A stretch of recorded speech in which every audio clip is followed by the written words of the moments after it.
Good morning everyone. मैं हूं मोनिका यादव और मैं क्लास 12th के लिए आप सबको केमिस्ट्री पढ़ाती हूं। ओके, तो आज का जो लेक्चर है वो है संक्रमण तत्वों के कुछ महत्वपूर्ण यौगिक, जिसमें से दो होते हैं आपके पास। एक होता है पोटेशियम डाइक्रोमेट, जिसका फॉर्मूला है K2Cr2O7। ओके, दूसरा है पोटेशियम परमैंगनेट, जिसका फॉर्मूला है KMnO4। और ये दोनों क्या हैं? संक्रमण तत्वों के महत्वपूर्ण यौगिक हैं। ओके, अब स्टूडेंट्स के माइंड में आ सकता है इसमें तो पोटेशियम है जो कि डी ब्लॉक से बिलोंग नहीं करता, तो आपको इतना ध्यान होना चाहिए कि इसमें जो ये मैग्नीज है और ये क्रोमियम है, ये कहाँ से बिलोंग करता है? ये डी ब्लॉक एलिमेंट होते हैं। ठीक है, क्रोमियम 24 परमाणु क्रमांक होता है इसका, और मैग्नीज इसका होता है 25।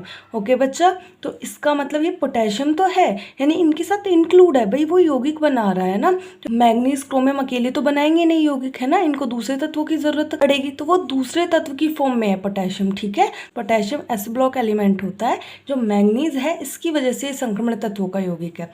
सेम ऐसी जो क्रोमियम है इसी की वजह से आपका ये संक्रमण तत्व का यौगिक है। ओके, और ये दोनों ही कैसे हैं? महत्वपूर्ण यौगिक है। तो फॉर्मूला साथ साथ याद कर लेना, पोटेशियम डाइक्रोमेट का और पोटेशियम परमैंगनेट का। ठीक है, तो आज के लेक्चर में जो मेनली हमारा टॉपिक है वो है पोटेशियम डाइक्रोमेट। ठीक है, तो ये होता क्या है? ये संक्रमण तत्व का एक महत्वपूर्ण यौगिक होता है, जिसका फॉर्मूला एक बार बता देती हूँ कि आज के लेक्चर में हम किस चीज़ की स्टडी करने वाले हैं। तो हम केवल और केवल पोटेशियम डाइक्रोमेट को पढ़ेंगे और इसके साथ इसकी कुछ रासायनिक अभिक्रिया देखेंगे, बस, और कुछ नहीं पढ़ना। ठीक है, तो पहले समझते हैं होता क्या है। ठीक है, तो पोटेशियम डाइक्रोमेट चर्म उद्योग के लिए एक महत्वपूर्ण रसायन है।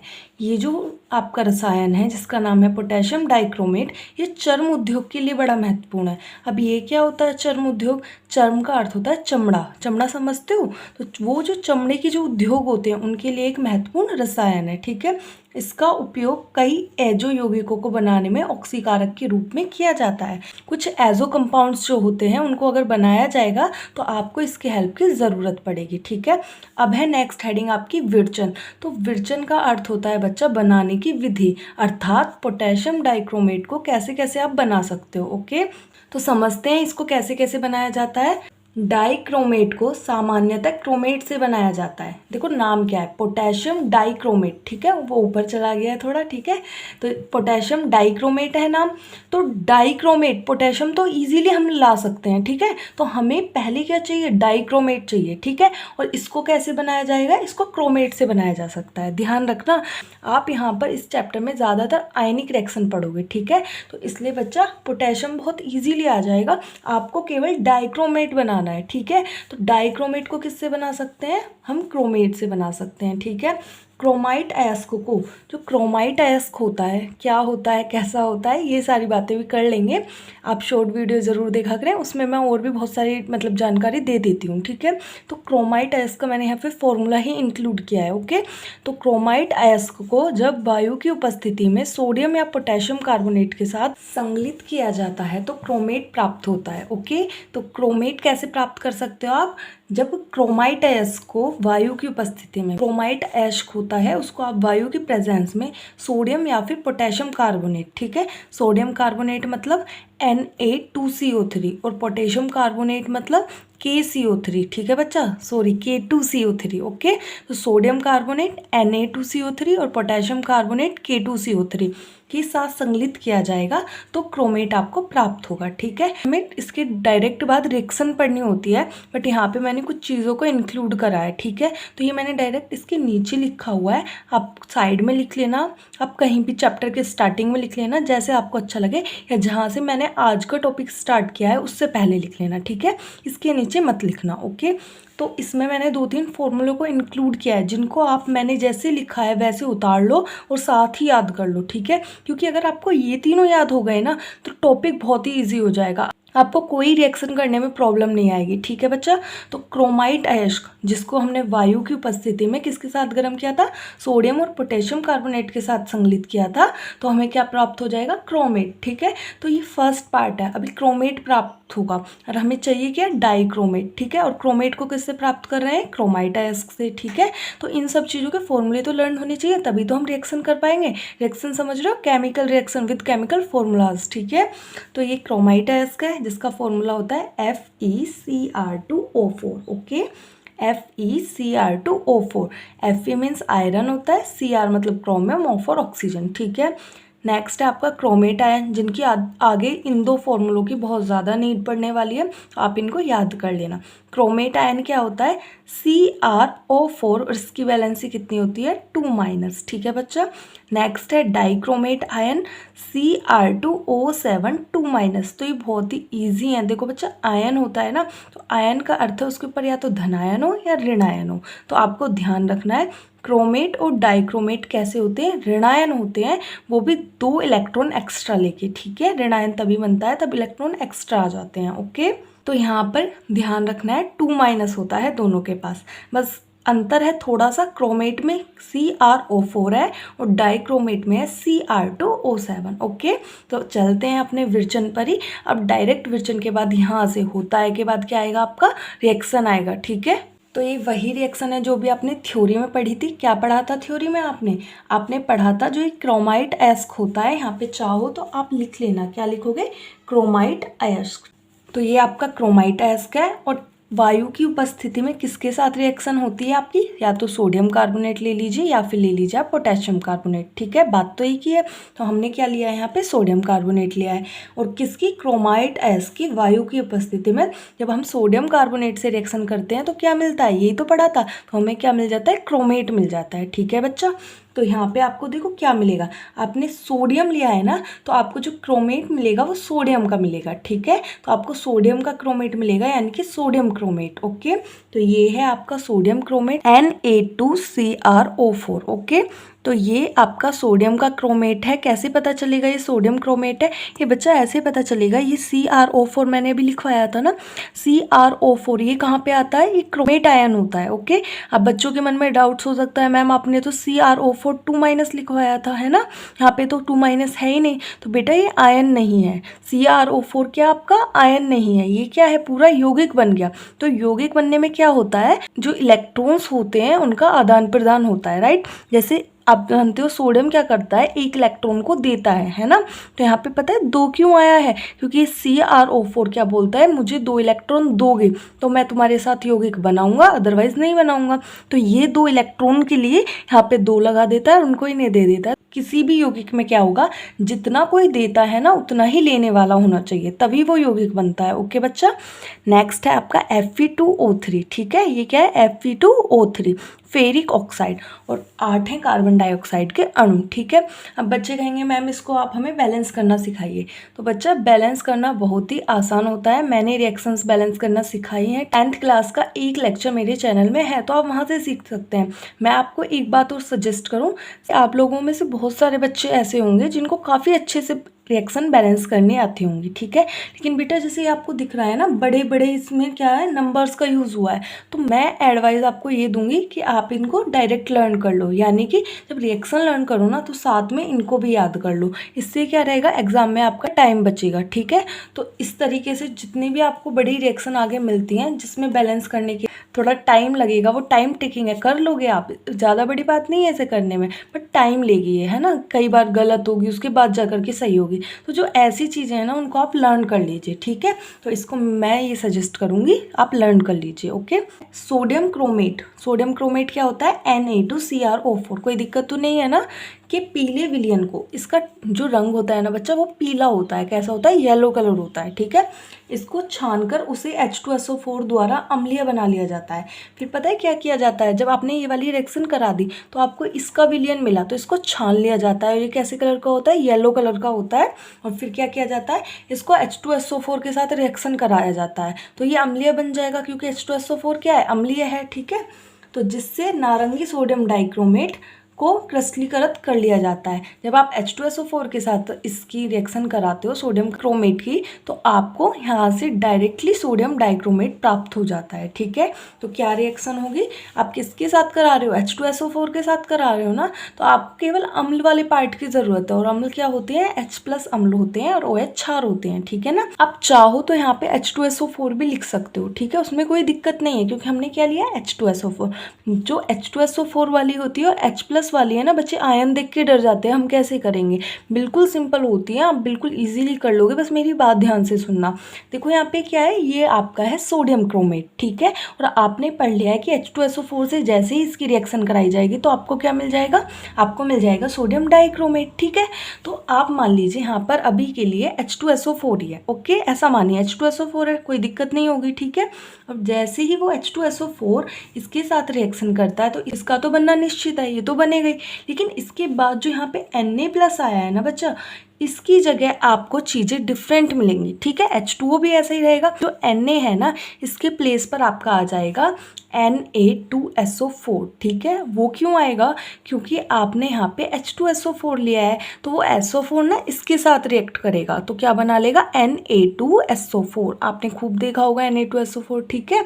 और अगर आपने H2SO4 में से केवल H+1 को लिया है तो आप इस Na को ऐसे आयन की फॉर्म में दिखा देना, ठीक है।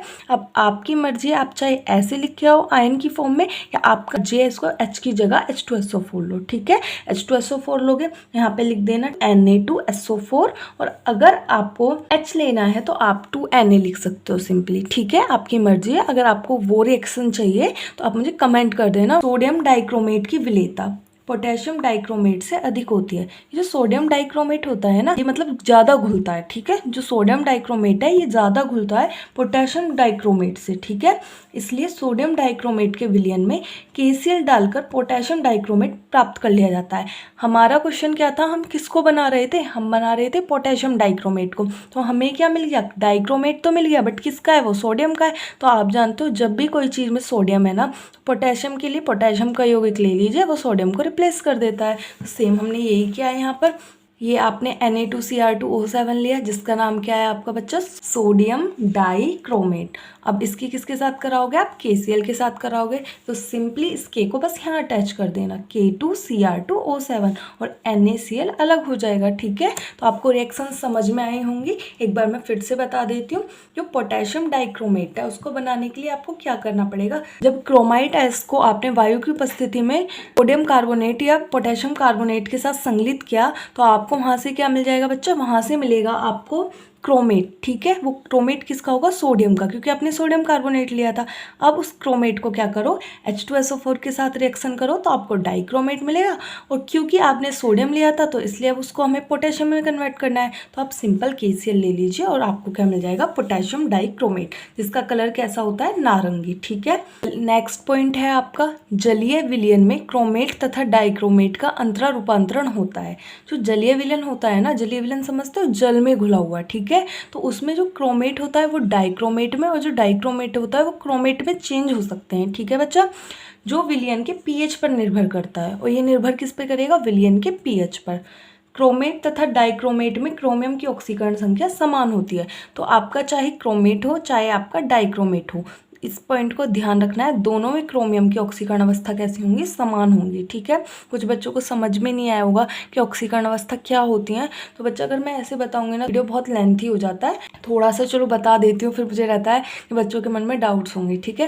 तो मैं ये बता रही हूँ, जैसे ये यौगिक है ना, तो मैं अगर पूछूँ इस यौगिक की ऑक्सीकरण अवस्था कितनी है तो आप बोलोगे 2-, ठीक है। बट इस क्रोमियम की अलग होगी और ऑक्सीजन की अलग होगी, उन सबको जोड़ करके 2- का बनेगा, ठीक है। यानी Cr की अलग होती है, ऑक्सीजन की अलग होती है। जैसे H की क्या है, +1 है, ओके। तो किसी यौगिक की वो ऑक्सीकरण अवस्था होती है जो उसके ऊपर आवेश है, ठीक है, बट उसमें अलग अलग तत्वों की अलग अलग होती है जो उसके आवेश के बराबर होती है, ठीक है। उन सबको जोड़ेंगे तो वो मिल जाएगा। अगर कुछ भी चार्ज नहीं है तो उसकी ऑक्सीकरण अवस्था कितनी है, 0 है, ठीक है। इससे ज़्यादा नहीं बता रही हूँ, और मैं आपको शॉर्ट्स वगैरह में बताती रहूँगी। तो हमने अभी क्या देखा है कि क्रोमेट को डाइक्रोमेट और डाइक्रोमेट को क्रोमेट में कन्वर्ट किया जा सकता है, किसमें, जलीय विलयन में। अगर आपने फॉर्मूले लर्न नहीं किए हैं, देख के कंफ्यूज होते रहोगे, ये क्या आ गया 2- करके, है ना। तो बच्चे आयन देख के मुझे लगता है थोड़ा घबरा जाते हैं, तो मैंने आपको बता दिया ये बच्चा क्रोमेट आयन है और ये आपका डाइक्रोमेट आयन है, ठीक है। तो इसलिए ध्यान से पहले जो बोला है ना मैंने उसको लर्न कर लीजिए, तो उसको साथ ही कर लीजिए, ठीक है। आगे की वीडियो बाद में देखा करो, ठीक है। तो ये आपका CrO4- है, और ये H+ कहाँ से आ गया बच्चा, ये जल होता है ना आपका जल, मैं यहाँ पे बता देती हूँ, H2O। ये क्या होता है, ये ब्रेक होता है आपका H+ में और प्लस का OH1- में। देखिए एक H और एक H 2 हो गए और O, तो H2O नहीं बन गया। तो आपको हमेशा ध्यान रखना है जो H2O होता है वो किस में ब्रेक होता है, H+ में और OH1- में। तो जलीय विलयन में तो ये दोनों आयन मिलेंगे, H+ भी और OH1- भी। तो करना क्या है आपको, जो क्रोमेट है वो किसके साथ रिएक्शन करेगा, H के साथ करेगा और क्या बना देगा, डाइक्रोमेट। साथ में H2O रहेगा, ठीक है। तो डाइक्रोमेट का फॉर्मूला लिखिए और यहाँ पे H2O लगा दीजिए, ठीक है। बैलेंस करने के लिए 2 ले लेना है दोनों के साथ, ठीक है। नेक्स्ट है ये आपका क्या है, डाइक्रोमेट। तो ये उसका उल्टा होगा, ये H के साथ रिएक्शन करता है तो ये किसके साथ, OH के, और बनाएगा क्या, ये बनाएगा आपका क्रोमेट, ठीक है। और साथ में जल भी। तो ध्यान रखना है क्रोमेट डाइक्रोमेट में और डाइक्रोमेट क्रोमेट में कैसे बदलेगा, क्रोमेट को रिएक्शन करनी पड़ेगी हाइड्रोजन आयन के साथ, डाइक्रोमेट को रिएक्शन करनी पड़ेगी हाइड्रोक्साइड आयन के साथ, ठीक है। तो आगे देखते हैं हम। तो अब देखते हैं क्रोमेट आयन तथा डाइक्रोमेट आयन की संरचनाएं, ठीक है। बिल्कुल सिंपल सी संरचनाएं हैं। फॉर्मूला तो अब तक आई थिंक आपको लर्न हो गया होगा। क्रोमेट का क्या होता है, क्रोमेट का होता है बच्चा CrO4 2- है ना। और डाइक्रोमेट का क्या होता है, Cr2O7 2-। ओके बच्चा, तो याद नहीं हुआ है तो याद कर लेना, ठीक है। तो CrO4 है ना, तो क्रोमियम क्या है, आपकी धातु है, तो इसको रखना है बीच में। और ऑक्सीजन कितने हैं, 4, तो 4 बॉन्ड लगा दीजिए। बॉन्ड को आपको ऐसे ही लगाना है जैसे मैंने लगाया है, ठीक है। क्योंकि इनकी आकृति होती जिसको हम ऑब्जर्व करते हैं तो वो ऐसी ही मिलती है, ठीक है। तो इसको ऐसे नहीं, आप इधर उधर करना नहीं है, जैसे मैंने बनाई है वैसे ही बना देंगे। तो 3 बॉन्ड्स तो नीचे को लगाने हैं और एक ऊपर को, और इनको किससे अटैच कर देना है बॉन्ड को, ऑक्सीजन से, है ना। क्योंकि ऑक्सीजन ही तो अटैच है क्रोमियम से, आपने अटैच कर दिया, बन गई स्ट्रक्चर। 2- है तो ब्रैकेट लगा के 2- कर देना, ठीक है। ऐसे ही आपका क्या है, डाइक्रोमेट है। अब इसमें देखिए, इसमें क्या है आपका, क्रोमियम कितने हैं, 2, और ऑक्सीजन कितने हैं, 7। तो आप सोचो इनको कैसे बांटना है। क्रोमियम 2 है, ऑक्सीजन 7 है। अगर ऑक्सीजन 8 होती तो 4 एक क्रोमियम को दे देते, 4 एक क्रोमियम को दे देते, है ना। बट अब क्या है, 7 ऑक्सीजन ने प्रॉब्लम क्रिएट कर दी। तो पहले तो 2 क्रोमियम 3-3 बांट लेंगे, बची एक उसको बीच में रख लेंगे कि भाई दोनों ले लेंगे, क्योंकि दोनों को कितने कितने बॉन्ड्स बनाने हैं, 4-4 बनाने हैं। तो वैसे ही करते हैं, एक क्रोमियम को इधर रखिए, 3 ऑक्सीजन एक क्रोमियम को दे दीजिए, ऐसे ही दूसरी क्रोमियम को भी 3-3 ऑक्सीजन दे दीजिए, और ये जो एक है ना उसको बीच में रख दीजिए, उनको दोनों को दे दीजिए, ठीक है ना। स्ट्रक्चर आपको क्लियर हुआ है। और चार्ज कितना है, 2-, तो उसके ऊपर लगा दीजिए। इसमें आपको थोड़ी सी चीज़ें याद रखनी है जो एग्जाम में हो सकता है पूछ ली जाती हैं, ठीक है। जैसे क्रोमियम और क्रोमियम के बीच में ये जो बॉन्ड है ऑक्सीजन के साथ, ही कितना है, 126 डिग्री, ठीक है। क्रोमियम और ऑक्सीजन के बीच की बॉन्ड लेंथ कितनी है, 163। और इस क्रोमियम और इस वाली ऑक्सीजन के बीच की बॉन्ड लेंथ कितनी है, 179, ठीक है बच्चा। यानी ये 179, ये 179, ये 163, ये सारी कितनी है, 163, ठीक है। आगे क्या लिखा है, पीएम। पीएम का मतलब होता है पिकोमीटर, यानी स्मॉलेस्ट यूनिट होती है लेंथ की, ओके बच्चा। तो ये आपका क्रोमेट हो गया, ये आपका क्या हो गया, डाइक्रोमेट हो गया, ओके। तो अब बस कुछ छोटी छोटी रिएक्शंस रह रही हैं, उनको और देख लेते हैं ताकि पूरा कॉन्सेप्ट पोटेशियम डाइक्रोमेट का एक वीडियो में मिल पाए, ठीक है। अम्लीय माध्यम में डाइक्रोमेट आयन की रासायनिक अभिक्रिया।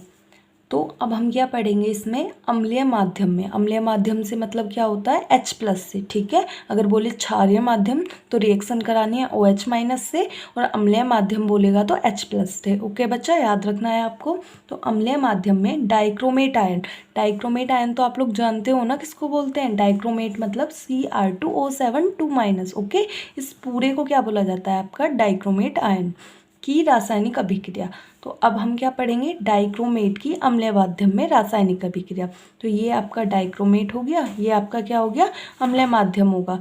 इसमें क्या होता है, 6 इलेक्ट्रॉन की इसमें ज़रूरत पड़ती है, ठीक है, किसको, रिएक्शन होने के लिए, ठीक है। तो ये क्या है, Cr2O7, ये है आपका H+, और ये है आपके 6 इलेक्ट्रॉन। तो यहाँ पे रिएक्शन होने के बाद क्या मिलेगा आपको, यहाँ पे मिलेगा Cr3+, और साथ में 7 अणु H2O के, ठीक है। और इसके लिए एनसीईआरटी में इंक्लूड था आपका मानक इलेक्ट्रोड विभव, ठीक है। A0 मतलब मानक इलेक्ट्रोड विभव, इसकी वैल्यू होती है 1.33 वोल्ट। ये एक्सपेरिमेंटली डिटरमाइन होती है, ठीक है बच्चा। इसमें ऐसा नहीं है कि हमें कैसे पता चलेगा रिएक्शन को देख के इसकी वैल्यू क्या होगी, किसी को नहीं पता चलता, मुझे भी नहीं पता चलता, ठीक है। तो ये क्या होता है, एक्सपेरिमेंटली डिटरमाइन होता है। आप चाहो याद करो, नहीं मन है तो मत कीजिए, ठीक है। तो आपको समझ में आया कैसे कैसे की है। अम्लीय माध्यम बोलेगा तो H+ ले लेंगे, डाइक्रोमेट के लिए डाइक्रोमेट ले लिया। उसकी रासायनिक अभिक्रिया के लिए कुछ चीज़ों की ज़रूरत होती है ना, तो ये 6 इलेक्ट्रॉन की इसमें ज़रूरत है। अब प्रोडक्ट में क्या मिलेगा आपको, क्रोमियम आयन और वाटर, ठीक है। और आगे देखते हैं अभिक्रियाओं को।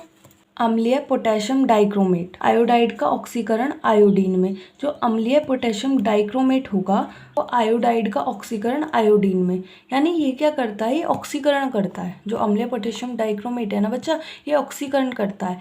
आयोडाइड जो होगा उसका तो कर देगा आयोडीन में, सल्फाइड जो होगा उसका कर देगा सल्फर में, और जो टीन होगा जिसका ऑक्सीकरण अवस्था 2 होगी उसका कर देगा टीन 4th में, मतलब टीन ऐसा वाला टीन जिसकी ऑक्सीकरण अवस्था 4 होगी। और आयरन सेकंड का किस में कर देगा, आयरन 3rd में। तो अम्लीय पोटेशियम डाइक्रोमेट क्या करता है, ये ऑक्सीकरण करता है आयोडाइड का आयोडीन में, सल्फाइड्स का सल्फर में, है ना, टीन सेकेंड का टीन 4th में, इस तरीके से। तो उन रिएक्शंस को समझेंगे कैसे कैसे हैं, ठीक है बच्चा। तो देखो ये आयनिक रिएक्शन ही इंक्लूड हैं और आपको इनको लर्न करना पड़ेगा। चाहो तो अगर आप पूरी लिखोगे तो आप उसको समझ जाओगे, उसके बाद भी आपको लर्न करना है, बट मैंने पूरी इंक्लूड नहीं करी है क्योंकि पूरी की ज़रूरत नहीं है। जो एनसीईआरटी में है आप उसको पढ़िए मेनली, ठीक है, उस पर फोकस कीजिए क्योंकि एग्जाम में आपको मैक्सिमम वहीं से क्वेश्चन आएंगे, ठीक है। बस प्रैक्टिस अच्छी रखना है क्वेश्चंस की, ठीक है। तो जैसे यहाँ पे है 6 आयोडाइड, क्या है ये आयोडाइड, हमें कैसे पता चला बच्चा, ये आयन है ना, तो ये आयोडीन नहीं है, ठीक है, ये आयोडाइड बोल सकते हो आप इसको, या फिर आयोडीन आयन, ठीक है। तो इसका ऑक्सीकरण किस में होगा, आयोडीन में, ओके। तो मैं बिल्कुल सिंपल वे में समझा चुकी हूँ आपको ऑक्सीकरण और अपचयन क्या होते हैं। ऑक्सीकरण का मतलब होता है इलेक्ट्रॉन का निकलना और अपचयन का मतलब होता है इलेक्ट्रॉन का ग्रहण करना। तो अब यहाँ पे तो आप देख रहे हो ऑक्सीकरण हो रहा है तो मतलब इलेक्ट्रॉन निकलेंगे, और कितने निकलेंगे, जितने लिए हैं। तो 6 आयोडाइड है तो ये 6 इलेक्ट्रॉन निकालेगा और क्या बना लेगा, I2 बना लेगा, है ना। और जैसे ही I2 बनेगा तो इसको बैलेंस करना है, तो वहाँ पे क्या हो जाएगा 3I2, ठीक है। ऐसे ही ये है 3H2S है, तो ये किस में, ये हाइड्रोजन सल्फाइड है ना, तो सल्फाइड को क्या बनना पड़ता है, सल्फर बन गया, है ना। सल्फर तो निकलेगा ही निकलेगा, H को कहाँ छोड़ दें, H जब साथ में उसको भी जाना पड़ेगा ना, और साथ में किया जाएगा क्योंकि ऑक्सीकरण है तो इलेक्ट्रॉन भी जाएंगे। ऐसे ही Sn2+ में, अब ये Sn2+ किस में कन्वर्ट हो जाएगा, Sn4+ में, ठीक है। 6 इलेक्ट्रॉन निकाल दीजिए, ठीक है। ऐसे ही यहाँ पर ये कितना है, Fe2+ किस में कन्वर्ट हो जाएगा, Fe3+ में, ठीक है। तो Fe2+ Fe3+ में हो रहा है तो 6 इलेक्ट्रॉन लेके 6 इलेक्ट्रॉन रिमूव कीजिए। अब बच्चों के माइंड में आ रहा होगा मैम हमें कैसे पता चलेगा, हम 6 लें, 3 लें, 3 लें, 6 लें, है ना, ये नॉर्मल डाउट है। तो बच्चा ये पता है क्या होता है, ये अधूरी रिएक्शन है, अधूरी समझ रहे हो, ये केवल ऑक्सीकरण अभिक्रिया है। कोई भी रिएक्शन कंप्लीट कब होती है, जब उसकी ऑक्सीकरण अभिक्रिया को साथ में उसकी अपचयन अभिक्रिया को जोड़ दिया जाए, ठीक है। तो ये जो आप ऊपर देख रहे हो ना, ये वाली रिएक्शन क्या है, अपचयन अभिक्रिया। तो अब आपका क्वेश्चन हो सकता है मैम हमें कैसे पता चलेगा ये अपचयन अभिक्रिया है। बच्चा जब इलेक्ट्रॉन एक्सेप्ट होते हैं तो उसको बोलते हैं अपचयन, और जब निकलते हैं तो उसको क्या बोलते हैं, ऑक्सीकरण। तो आप इसको और एक बार इसको देखिए, बस इन दोनों को देखिए, क्या यहाँ पे 6 इलेक्ट्रॉन है तो इसलिए हमने यहाँ पे 6 लिए हैं, क्योंकि ये 6 से 6 कैंसिल हो जाए, ठीक है, समझ में आया।